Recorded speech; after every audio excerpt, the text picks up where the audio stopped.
इस बार अच्छी बारिश हुई है और बारिश के साथ साथ रोगों ने भी फसलों पर और पौधों पर अटैक कर दिया है।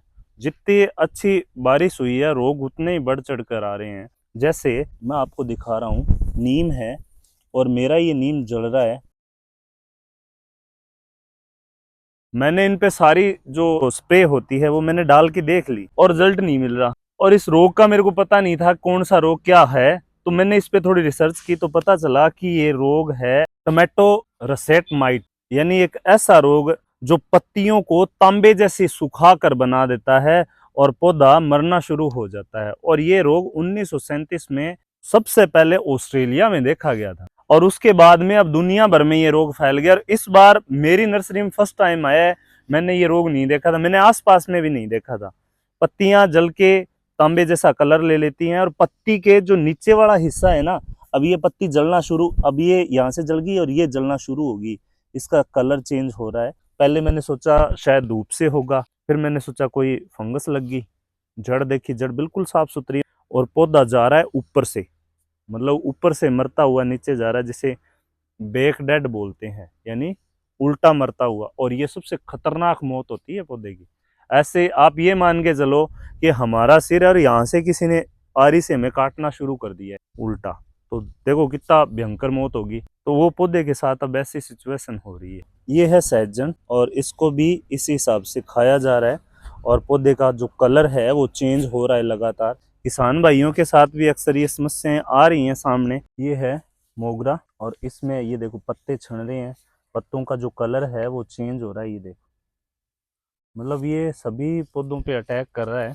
और इसके साथ ही गुलाब है, गुलाब पर भी अटैक करने का पूरा प्रयास कर रहा है। जिस पौधे की इम्यूनिटी पावर मजबूत होती है उस पर ये इतना प्रभाव नहीं डाल सकता, और जिन पौधों की इम्यूनिटी पावर कमजोर है उन पे ये ज्यादा हैवी हो जाता है, भारी हो जाता है। यानी कि ये रोग जितना आप ये मान के चलो इसके साथ में पौधे हैं उन पे आएगा, और जिस पौधे की इम्यूनिटी पावर कमजोर है उस पे तो जरूर आएगा ही। और सबसे अच्छा उपाय ये बताया जाता है कि जैसे ये रोग आ जाता है तो उस पौधे को उखाड़ के फेंक के जला दो या उखाड़ के खेत से बाहर कर दो।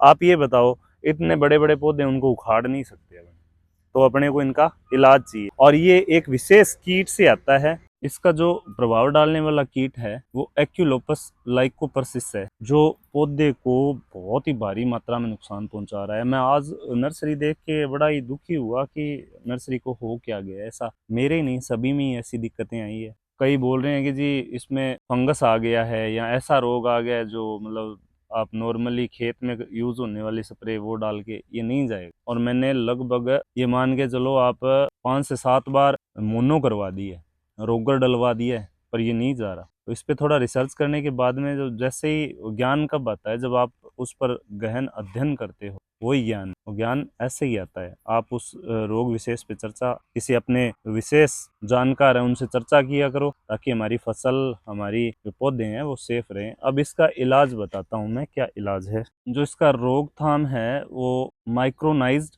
सल्फर प्रति लीटर 2 ग्राम के हिसाब से पानी में डालकर और स्प्रेयर से स्प्रे करना है, तभी ये रोग खत्म होगा दोस्तों। और अच्छी तरह से पौधे का जो ये भाग है ना, इस भाग पे प्रभाव डालता है, ये नीचे वाले हिस्से, ऊपर से नहीं आता रोग, ध्यान रखना, ये ऊपर से नहीं आता। ये कीट बहुत ही शैतान है, ये नीचे से आता है, पौधे के नीचे से, पत्ते के नीचे से ये अटैक करता है और पौधे को धीरे धीरे मारने की सिचुएशन में ले जाता है। अभी जो मौसम है ये पौधे के अनुकूलित मौसम है और ये कीटों के भी अनुकूलित मौसम है, क्योंकि पौधे नए नए पत्ते निकालते हैं, बड़े सुंदर सुंदर पत्ते निकालते हैं, और कच्चे हरे ताजे पत्ते होते हैं ना, उन पे ये रोग आता है। तो पौधा उस समय क्या करे, पौधा सरवाइव करने का प्रयास करता है, ग्रोथ रोक लेता है खुद, और वो सोचता है कैसे मैं खुद को बचाऊं। तो दोस्तों ये जो रोग है इस पर आप ज़्यादा ये मोनो रोगर वगैरह ये डाल के आप इसको नहीं मार सकते। तो प्लीज़ आप इस वीडियो को अपने दोस्तों के साथ, किसान भाइयों के साथ ज़रूर शेयर करें, ताकि अगर उनके खेत में ये समस्या आई है तो ये उस समस्या से निदान पा सकें, इस रोग के लिए प्रभावी कदम उठा सकें। जय हिंद दोस्तों।